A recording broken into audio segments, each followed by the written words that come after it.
Assalamualaikum warahmatullahi wabarakatuh. Kami dari kelompok 7 akan mempresentasikan hasil makalah kami atau ujian take home makalah kami yang berjudul Dampak Negatif Perkembangan Informasi Terhadap Karakter Anak yang diasuh oleh Mu'alimah Robiah Adawiyah MPD pada mata kuliah Inovasi Pendidikan. Baik, selanjutnya saya akan membacakan bagian yang pertama, yaitu A. Pengertian teknologi pendidikan sebagai suatu inovasi. Seiring dengan kemajuan teknologi pada zaman sekarang ini, kita tidak asing lagi mendengar kata teknologi yang dapat mempengaruhi dorongan-dorongan dan upaya-upaya pembaharuan pada aspek kehidupan saat ini. Dunia pendidikan hendaknya mengadakan inovasi yang positif untuk kemajuan pendidikan di sekolah-sekolah. Tidak hanya inovasi di bidang kurikulum, sarana prasarana, namun inovasi yang menyeluruh dengan menggunakan teknologi informasi dalam kegiatan pendidikan tersebut. Teknologi pendidikan dapat mengubah cara pembelajaran seorang anak tersebut menjadi lebih modern, kreatif, dan interaktif. Selanjutnya, peserta didik dapat lebih mudah, menyenangkan, dan menggunakan teknologi tersebut dengan positif. Melalui pemanfaatan dan kreativitas inovasi teknologi tersebut atau TIK yang disebut dengan TIK atau teknologi informasi dan komunikasi, pendidik dapat menggunakan berbagai cara pembelajaran yang sangat bervariasi. Inovasi-inovasi tersebut disebut sebagai teknologi pendidikan.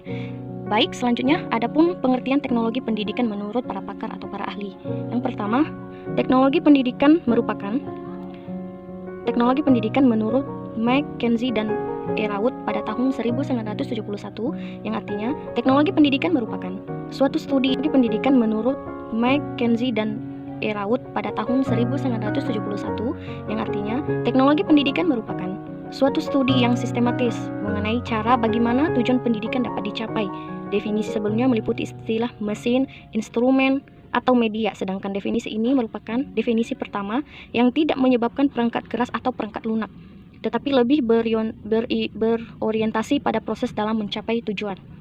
Yang kedua, menurut para ahli yang kedua, yaitu teknologi pendidikan dikemukakan Silber pada tahun 1970, yang artinya teknologi pembelajaran ini adalah pengembangan atau riset, desain, produksi, evaluasi, dukungan pasokan, dan pemanfaatan komponen sistem pembelajaran atau pesan berupa orang, bahan, peralatan, teknik, dan lingkungan, serta pengelolaan usaha pengembangan atau organisasi dan personel secara sistematis dengan tujuan untuk memecahkan masalah belajar.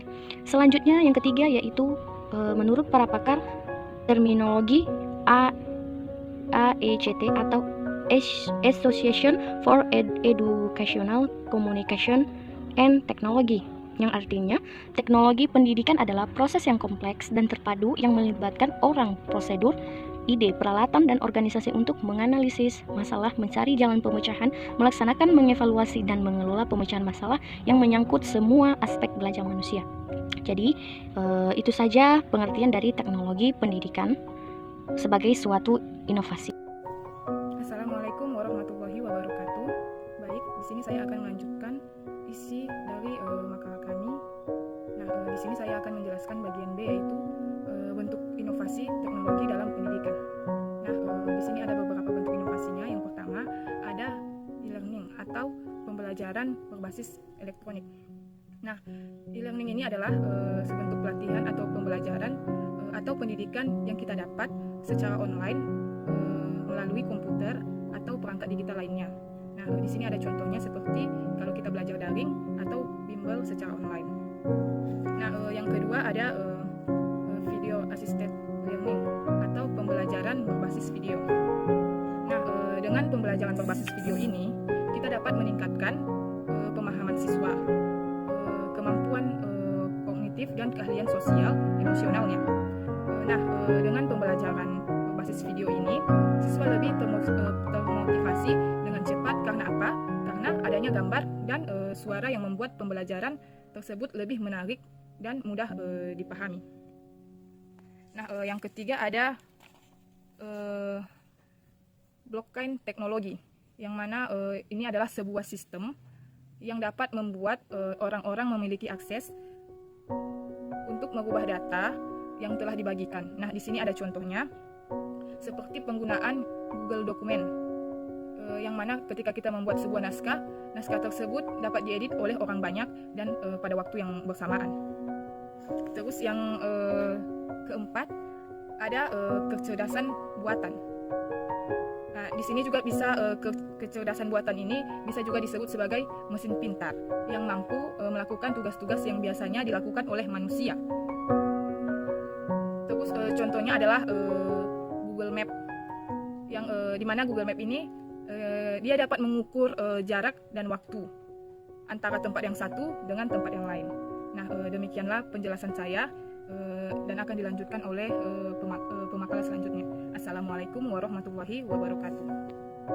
Yang kelima yaitu analisis pembelajaran.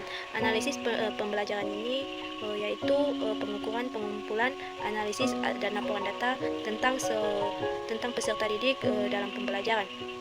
Tujuannya yaitu untuk memahami dan mengoptimalkan proses pembelajaran serta lingkungan sekolah.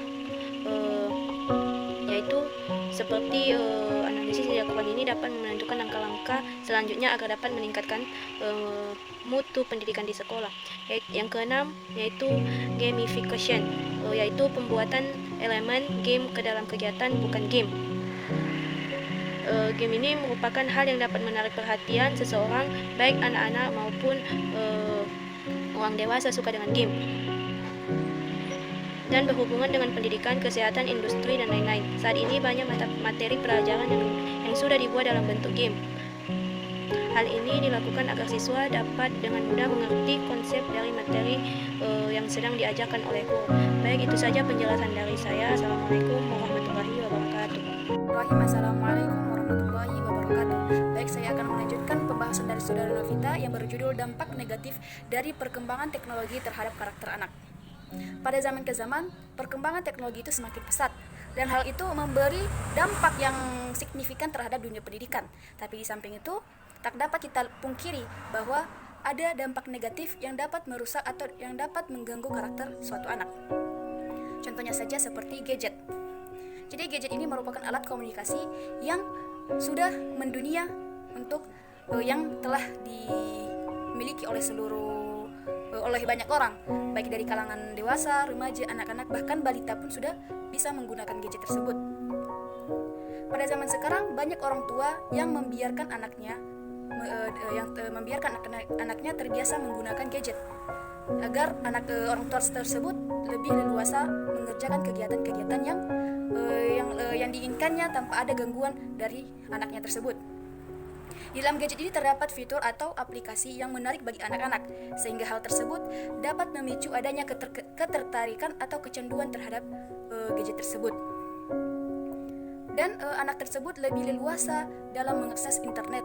Jadi apapun informasi yang diterima anak tersebut dengan tanpa filter dari orang tua, hal itu dapat mengganggu perkembangan dari karakter anak tersebut, baik itu kepribadiannya maupun perkembangan kognitifnya.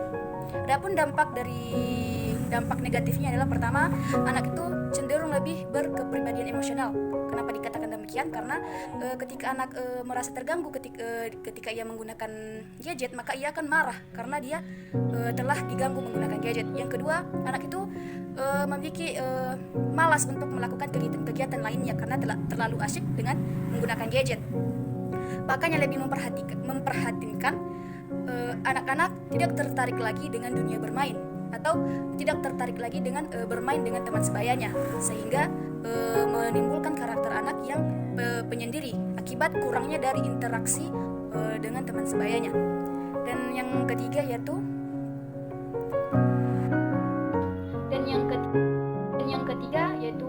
dapat mengganggu daya konsentrasi dari seorang anak. Contohnya saja ketika anak dalam kegiatan belajar, tapi di pikirannya itu ia ingin menggunakan suatu gadget tersebut. Jadi hal itu secara tidak langsung mengganggu daya konsentrasi seorang anak tersebut. Baiklah, itulah tadi dampak negatif dari perkembangan teknologi yang dapat merusak karakter anak. Dan kami sebagai penulis dapat memberikan kesimpulan bahwa dengan pesatnya perkembangan teknologi tersebut, mau tidak mau suatu pendidikan itu harus dapat mengimbangi arus lajunya perkembangan teknologi.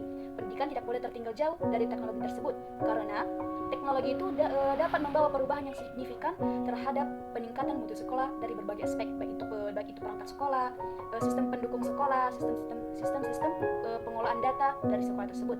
Dan teknologi ini dapat mempermudah seorang guru dalam menyampaikan materinya.